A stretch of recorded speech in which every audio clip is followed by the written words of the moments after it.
hppodcraft.com.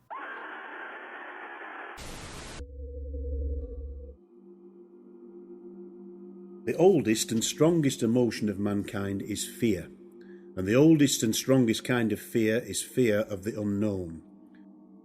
That is the first line from H.P. Lovecraft's essay, Supernatural Horror in Literature. And you are joining us here on the H.P. Lovecraft Literary Podcast. At hppodcraft.com. That reader, you guys might recognize him from before. That is my father-in-law, Michael Ford. Yeah, love to hear his voice. Now, who are you speaking right now? Oh, me? I'm Chris Lackey. And who are you? I'm Chad Pfeiffer. I'm glad to be back, man. Chad, your reading last week. I wanted to mention this on the show. I didn't like it. Oh, really? I loved it. Thank you. Yeah, I was a little nervous about it because we normally have some masterful readers on here, and I rarely do that. Thank you for talking me into it. I had a really good time doing it, and as of this recording, it hasn't gone out yet, so hopefully people in the audience listened to it and liked it as well, and they go pick up the book. I don't see how they could not like it. It's great, and I want you to write more, Pfeiffer. Write more stories. Well, you can pick up my novel, Children in Heat, from Amazon.com if that's something that strikes your fancy. Chris, I also want to mention that you've got a story in the Shotguns vs. Cthulhu anthology as well, called Snack Time, which is an awesome title for a Lovecraftian story. Yeah, it's pretty cool. I don't think we'll be doing a reading of it because we don't want to read all the stories in Shotguns vs. Cthulhu, obviously. No, we want you to pick up the book, and there's a story in there from Ken Hite as well, and a lot of other great writers. And, if you have listened to our show, if you listened to it front to back when we covered Lovecraft's stories, I think there'll be a lot in my story that you can unpack there. There's references to a lot of different things. But it was kind of a joy to do that just because I don't think I would have had the knowledge to pack all that stuff in there if we hadn't gone through. Oh, my God. Yeah, I read your story, and I got a couple of the references in there, and then I listened to it when you did this recording, got a couple more, and then I listened to it a second time, and then I got even more. I was like, oh man, Pfeiffer, you've packed this thing full of some Lovecraftian goodness. Plus, it's just a really well-told story. Good job. Well, thanks, man. Thanks, and I hope people like it. So how you feeling since we finished up? A little sad about... A little bit, yeah. My dad listens to the show, and he said it sounded like we got a little choked up on that last episode. Saying goodbye to Lovecraft was tough, although, what do you know? We've got a little more to talk about here today. We've got more Lovecraft. Not only this, but there are other things of Lovecraft that we're going to probably jump into over the next few months, if not years. Just to set expectations here, we're talking about supernatural horror in literature. It's an essay that Lovecraft wrote about the field that he was working in. We're going to cover the first section, the introduction of it today. There's so much to unpack just in this introduction that we're literally going to go line by line, read the sentence, and then talk about our thoughts on it. Now, I know last week we said we were going to have subscriptions already worked out and everything was going to be smooth. Unfortunately, that hasn't come to fruition yet, but we're almost there. We're going to have everything set up, so stay tuned to this feed. Next week, there's going to be a small segment that will be the first part of the episode, and at the end of that, it'll tell you how you can subscribe. So just stay tuned to this feed or go to the website on August 8th. So August 8th, get ready to enjoy some premium content. We're excited to share it. Before we dive into these different things that are expressed in the essay, do you have any background on this essay when it came out? No. Is there background on this story? Yes, of course I have background on this story. Why would you ask such a silly question? It was written in November of 1925 and then kind of continued on until May 1927. It was this guy, Paul Cook, who had this magazine called The Recluse, and he wanted Lovecraft to kind of write an essay about weird fiction and horror and those types of things, and Lovecraft took it really seriously. Now, when he was writing this, he did sort of a version, and then part of it got published, and then he kept revising it and kept adding different things. And as he worked throughout the years, I mean, it wasn't really finished until August 1934. Right. And I think that pieces of it throughout his lifetime were published here and there, but the whole thing in toto was never put out while he was alive. The whole version of it wasn't finally published until 1939 in The Outsider and Others, which is the book that August Derleth did with Arkham House, which was the compilation of all of his works. The version of it that I've just recently picked up is S.T. Joshi's annotated version of it, which you can pick up on Amazon. It's going to be easy for us to get through this introductory section, but after that, I'm going to need Joshi to have my back when he's talking about all these different authors and periods of time, because fairly well read, but most of this stuff I actually am not too familiar with. No, yeah, there's a lot of stuff that I'm actually excited to explore that Lovecraft is bringing up to me. So let's get into this stuff, man. Sure. So now that first sentence, he makes a claim right out of the gate that the oldest and strongest emotion of mankind is fear. And specifically fear of the unknown. Yeah, and I mean, I was kind of thinking, I'm like, well, fear is... I went up online and started looking at definitions of fear. Like, what does that mean exactly?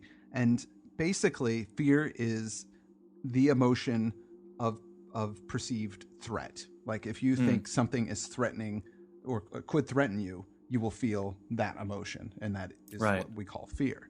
Trying to look at things that way, it's pretty interesting. And the unknown is what he talks about. That is the greatest fear. I agree with him, actually. I'm sure just the act of being born, entering this world is completely strange and possibly could threaten you. Yeah, it makes sense that this is probably the first thing that you experience is fear and not knowing what's going to happen to you and the potential that it could be violent. What's so scary about the unknown is you can't quantify it, because there's different things that you're afraid of. You're afraid of physical harm being done to you. You're afraid, so you can be afraid of physical harm being done to somebody else. You can be afraid that your reputation might be hurt. You could be afraid that your family might be hurt in some way, or that your civilization or your culture, or all these things might be at risk or be threatened. And if you're dealing with something that is unknown, you don't know what aspect of your existence could be threatened. Therefore, all aspects of your existence are threatened. Right. I mean, it's the one thing that we'll never know about is death. And so I think that probably counts as number one, right? Because nobody can come back and tell you what it feels like or what happens. Right. Yeah. I read this Gallup poll. It was on Wikipedia, so it wasn't too much research. But they asked 13 to 15-year-olds what were their top 10 fears. And they were terrorist attacks, spiders, death, being a failure, war, heights, criminal or gang activity or violence, being alone, the future, and then nuclear war. And beards. No, I don't know. No, beards is not in there. There's also this guy called Bill Tanzer who does psychology is behind internet like purchasing and activity and things like that. And he asked a bunch of people what they fear. And those were flying, heights, clowns, intimacy, death, rejection, people, snakes, failure, and driving? It reminds me of that Jerry Seinfeld joke where he said that more people are afraid of speaking in public than are afraid of death. So, in fact, more people are afraid of giving the eulogy than being in the casket. These facts few psychologists will dispute, and their admitted truth must establish for all time the genuineness and dignity of the weirdly horrible tale as a literary form. So that's the second sentence, and it's where he takes this claim and brings it into the literary tradition. You know, he makes a claim right at the beginning of that sentence that few psychologists will dispute that the oldest and strongest emotion of mankind is fear of the unknown. And from what you're saying, it actually sounds like that's likely to be true. Yeah. He's making a strong argument in that sentence that because fear is so much a part of our human experience and genetic makeup and everything, the fear story, the horrible tale, is genuine. I mean, it should be given dignity as a literary form. Right. And I completely agree, but, and he's about to talk about that, you know, it's often dismissed as something that's just puerile entertainment. Right.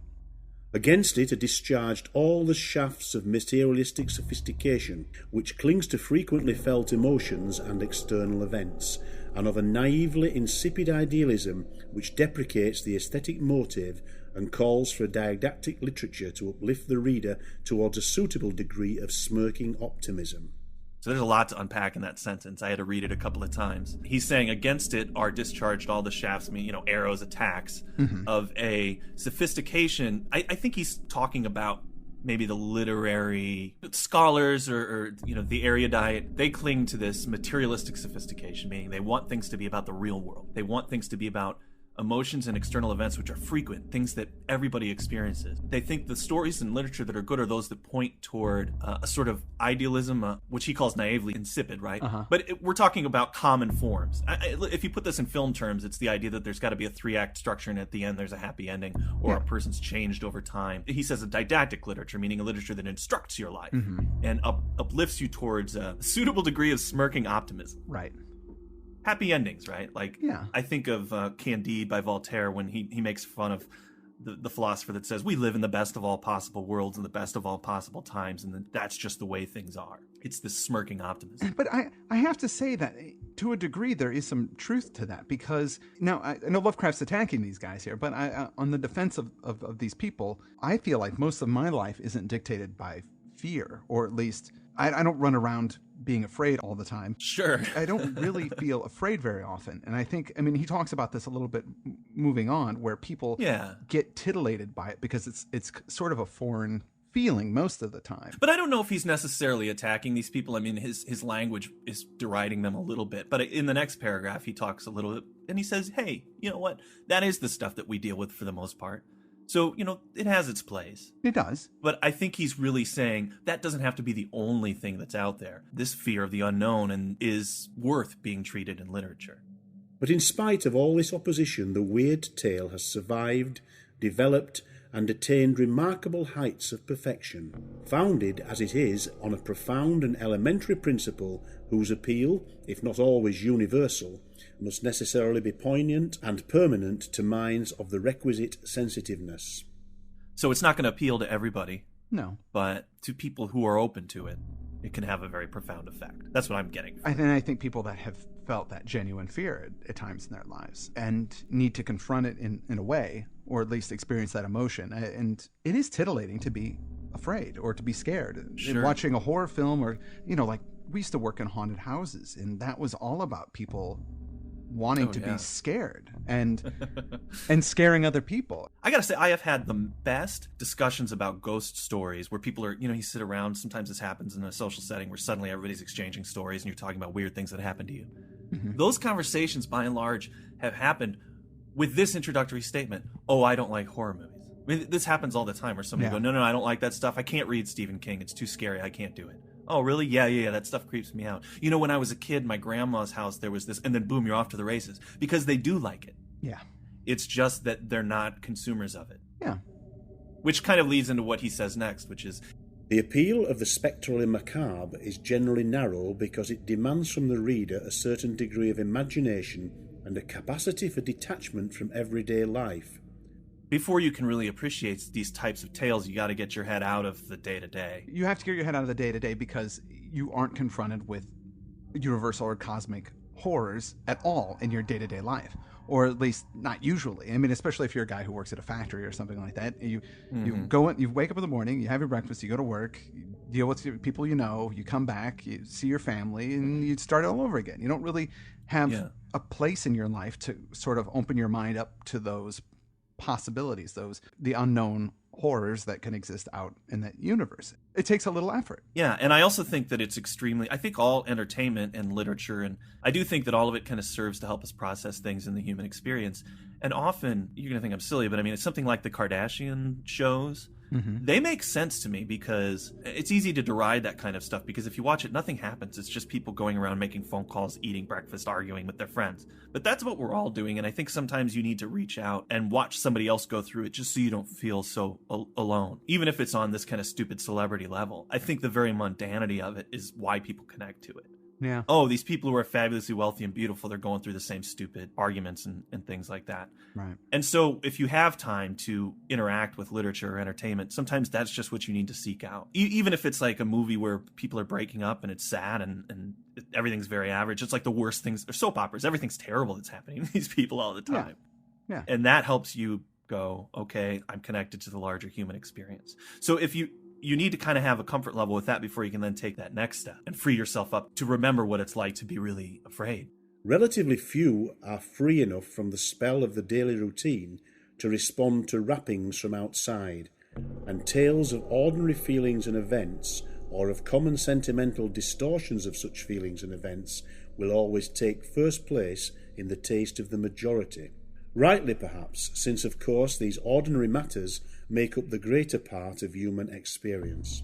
But the sensitive are always with us, and sometimes a curious streak of fancy invades an obscure corner of the very hardest head, so that no amount of rationalization, reform, or Freudian analysis can quite annul the thrill of the chimney corner whisper or the lonely wood. That's so well said. I feel like, I mean, obviously, we are these type of people, not just you and I, Chad, but the people that listen to our show are the sensitive, are the people that have their minds open and think about not just their society or their world, but their culture, their civilization, all these things, and kind of have these grand views. And I think there is a need for, at least for me, to be optimistic about where our civilization is going, where humanity is going. I like to think things are better than they were before. I mean, they're still bad, but better. But with Lovecraft, it talks about, and I think why we find him so attractive, is that he takes those kind of accepted optimistic views about civilization and turns them on their end. Yeah.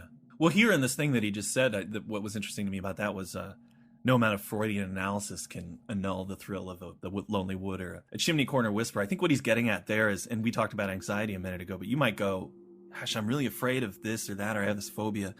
So you're going to go get analyzed or talk to a therapist who can say, yeah, I think you were abandoned as a child, so maybe you're afraid of this because it represents that abandonment. We can do things to try and figure it out. But at its base, everybody's still going to experience that little bit of thrill or fear that happens when something is just bizarre and seems to happen from the outside.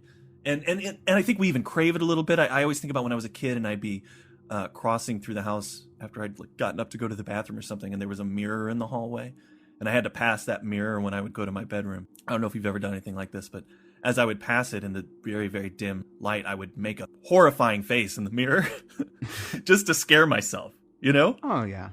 No reason to do it. But what he is saying here is it's exactly that, not that, but that you can have a scary experience and and there's a logical explanation. Like, say you're at home and you hear this scraping noise and it sounds like something is scraping on the side of the house, and you go outside and look, there's nothing there, and you're like, oh my God, what could it be? And you figure out, oh wait, it's this loose pipe and it's caught in the wind and things like that. There's a sense of disappointment. Yeah. When you find out that it's not really a monster, even though if it was a monster, it's horrible. But when you go, oh, it's a pipe. How mundane, and that's not very exciting. That doesn't give me that charge, that fear. There is here involved a psychological pattern or tradition as real and as deeply grounded in mental experience as any other pattern or tradition of mankind, coeval with the religious feeling and closely related to many aspects of it, and too much a part of our inmost biological heritage to lose keen potency over a very important, though not numerically great, minority of our species. He says it's coeval with the religious feeling. And he goes on to talk about that, obviously, a little more. Well, we shouldn't get into it too much because he does talk about how this kind of matches with religion, although religion serves a different purpose. Yeah. Whereas weird literature is a more pessimistic and explores the horrible, where religion is supposed to be more optimistic, although it commonly isn't. But his point is just that this is so important to what makes us human and what makes up us as a species that it can never stop influencing a psychologically sensitive few. And I would argue that it influences everybody all the time. We just don't really know it on a conscious level. Man's first instincts and emotions formed his response to the environment in which he found himself. Definite feelings based on pleasure and pain grew up around the phenomena whose causes and effects he understood, whilst around those which he did not understand, and the universe teemed with them in the early days, were naturally woven such personifications, marvellous interpretations, and sensations of awe and fear as would be hit upon by a race having few and simple ideas and limited experience. That immediately puts me in mind of like the first mythology class I took. Mm-hmm. Teacher said, well, look, the reason that people made up these stories is because they didn't understand the way the world worked, and so they had to kind of personify these unknown forces. And that's why we have mythology. I mean, most of these things are kind of to explain why did the earth flood, or why are berries red, or why does this bird sing this kind of song? Because they didn't know, so they made it up. It's always that thing where you have to think back to how freaking scary the world was. Oh, God. Yeah. I'm just saying 150 years ago when there wasn't electric light, that might sound kind of silly, but I think about that all the time. The world is a really definable place now. But when you lived in a world where when it got dark, sure, you could light some fires and some candles and some lanterns, but those shadows were always there. Recently, there was a power outage, or some lights were on one of the streets that I live by. The lights went out for whatever reason at night, and it was so scary. It was so Were the dark. Italians out doing prayers? And... No, that's why I was scared. There was no candlelight vigil or anything no, it's just everything is so illuminated and there's so much light and there's not too many nooks and crannies for things to hide. Over 100 years ago when people didn't have electric light, think of how many dark spots there were out in the world and just in your neighborhood or in your village. Yeah. It seems like it would be such a terrifying place. And it's the unknown. You don't know what's in those shadows. It could be a person, it could be an animal or a disease. Or it makes me feel much better about living in this modern age because it feels so much safer. The unknown, being likewise the unpredictable, became for our primitive forefathers a terrible and omnipotent source of boons and calamities visited upon mankind for cryptic and wholly extraterrestrial reasons, and thus clearly belonging to spheres of existence whereof we know nothing and wherein we have no part. And man, I'll tell you, the world is so full of natural disaster and awful things that I think there's still a kind of spiritual awe. We use different names for it now and we try to explore. I mean, I think the global warming debate has something to do with this. There's people who say, the great global warming thing is responsible for this, and others say, no, it's because, we're not being good Christians and being punished for it. I mean, that kind of debate is still happening. I remember when Pat Robertson tried to blame Katrina on sin, on the people of New Orleans being sinful and decadent, and it was God's wrath coming on to them. And it's like, wow, that's a belief that enough people adhere to still, that they think that for them that makes sense. Then that's something that is controllable, because if you please your God, then these bad things won't happen to you, and that makes people feel better because that's their fault. But when these things happen and there is no rhyme or reason, they just happen, they're just acts of nature, anything can happen. The band drummer Phil Plait, he has a book called How the World Will End, and it gives all of these different scenarios of meteorites hitting Earth, global famines, like all these different possible ways, and what are the odds, calculating the odds of all these things happening over a certain amount of time. And a large size meteorite there's a reasonable chance that one might hit Earth again someday in the next few hundred years. Well, it's unpredictable. Yeah, it could happen. It's very possible. Yeah. Not probable, but still possible. And all of these things, as humans, we have to deal with. I like the way he says it. The unknown, being likewise the unpredictable, becomes a terrible and omnipotent source of boons and calamities. Things happen for wholly extraterrestrial reasons. Something's happening in the heavens and we got punished for it. And it's to us to try to interpret or decide or figure out why. Right. And throughout history, you have people standing up and saying, I know why. If you do this, if you count these chicken bones or eat this soup or you pray to this God and you do these kinds of things. We've already talked about this, but fear is so tied up to that. Of course. People live their whole lives worshiping certain kinds of gods because they're afraid if they don't, they're going to be punished. Yeah. Because they often were for reasons that they couldn't explain. Yeah. That's why you see books even now in print like Why Bad Things Happen to Good People. It's always a bestseller after somebody gets sick or just doesn't understand. I lived a good life. Why did I get a disease? Right. That still to us is a mystery. And why you wouldn't ask that question if you were strictly scientific. You'd say, well, the universe is random and these things happen for absolutely no reason. They happen because of entropy. But when you do get an affliction or something awful happens to you, you at the bottom of your heart, I think everybody says, but I tried so hard. Why am I being punished? And that's a wholly spiritual feeling. It's not reasonable. No, it's not. And he also says not just calamities, but boons. Oh, right. When good things happen for no apparent reason, they're also attributed to these things. Well, I get nervous when something happens to me that's good. I do. Right. Anything good that happens to me, I'm like, when's the other shoe going to drop? Or who's tricking me? It's not reasonable. Who's tricking? In fact, I have this argument all the time because I think like things are really working out, and my wife will be like, "Well, Chad, you've been working really hard. I mean, you deserve this or whatever." I'll be like, "Yeah, I don't know," and that is unreasonable, but it's there because you think something else otherworldly is at work.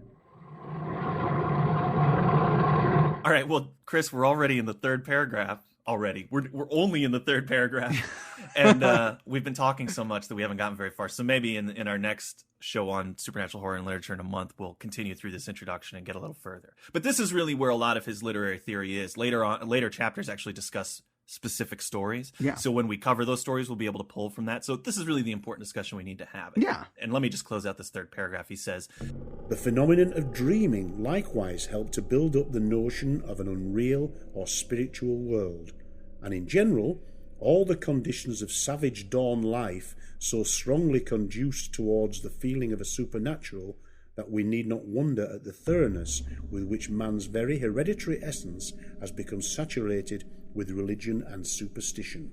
That saturation must, as a matter of plain scientific fact, be regarded as virtually permanent so far as the subconscious mind and the inner instinct are concerned. For though the area of the unknown has been steadily contracting for thousands of years, an infinite reservoir of mystery still engulfs most of the outer cosmos, whilst a vast residuum of powerful inherited associations clings around all the objects and processes that were once mysterious, however well they may now be explained. And more than this, there is an actual physiological fixation of the old instincts in our nervous tissue, which would make them obscurely operative even were the conscious mind to be purged of all sources of wonder. all of that, I think, summarizes up pretty well what we've been discussing. The one thing that we haven't touched on that he mentions there is that added to all of this unknowable stuff about the universe is the phenomena of dreaming, which is the subject of so much of Lovecraft's work. It's really interesting. That whole last section really reminds me a lot of the opening line of the Call of Cthulhu. He ties upon that where he says, what we should fear is the collection of knowledge, of the disassociated bits, and then putting them together will make people freak out. And that is something that is on his mind, that that as we progress scientifically, what we don't know is getting smaller and smaller. But I would argue too that the more you learn, the less you know. And you find out that as you start expanding, you're like, oh, wow, there's matter is made up of smaller particles. And it's like, oh, well, those smaller particles are made up of even smaller particles. And then it's like, what? There's this whole other universe that exists. And there's other dimensions. And there's the recent confirmation of the Higgs boson particle as well. That stuff is quantifying things. With each fact, there's spaces between each fact. So now there are more spaces than there were before. Steve Martin was angry because he got a suit back from the dry cleaners and Higgs boson particles were all over it. Actually, I heard a pretty good Higgs boson joke that why was the Catholic priest upset that the Higgs boson was late to church? Why? They couldn't have mass without him. So lame. It's such a corny joke. Dude, the essay is so good. It's so good. It's a lot to talk about, and it really shows you what was going on in Lovecraft's mind when he was trying to construct all of those tales. Absolutely. In this first section, he talks about a story called The Yellow Wallpaper by Charlotte Perkins Gilman. He brings it up because he's saying that even writers who concern themselves mostly with the mundane or the basic human experience will occasionally turn to the weird tale because it's such a fundamental part of our makeup. So we're going to talk about The Yellow Wallpaper later this month. The first two stories that we're going to talk about next on our subscribers only show, two stories from the collection The King in Yellow, which he addresses later in this essay. And the two that we're going to tackle are The Repairer of Reputations, that's next week, and then after that, The Yellow Sign. Now, in this essay, he talks about The Yellow Sign specifically. He doesn't talk about The Repairer of Reputations. He talks about a couple of other stories in there, but you and I love that story so much. We love that story, so we're gonna talk about it. Yeah, we have to talk about it. We're going to tackle that next. And then also this month, we're going to release a little segment featuring Andrew Lehman. Andrew Lehman is going to come on, and we're going to have a talk with him about the history of the color yellow, why it's coming up in all of these stories, and also what was going on when those stories were written. They all took place in the 1890s. They're all written in the 1890s, which is an interesting period in literature. And Andrew's going to give us some sort of historical context so we can appreciate what was going on in the lives of Chambers and Gilman when these stories were written. So it's a really exciting month. We've got those three stories. We've got the special segment with Andrew Lehman. I hope you all will sign up next week for the podcast premium feed. It is $6.66 for 3 months. So that's $2.22 a month. A steal. A steal, I tell you. There's going to be lots of great content. So please stay tuned. And with that, I'm Chris Lackey. I'm Chad Pfeiffer. And you've been listening to the H.P. Lovecraft Literary Podcast. At hppodcraft.com. Hope you join us next week.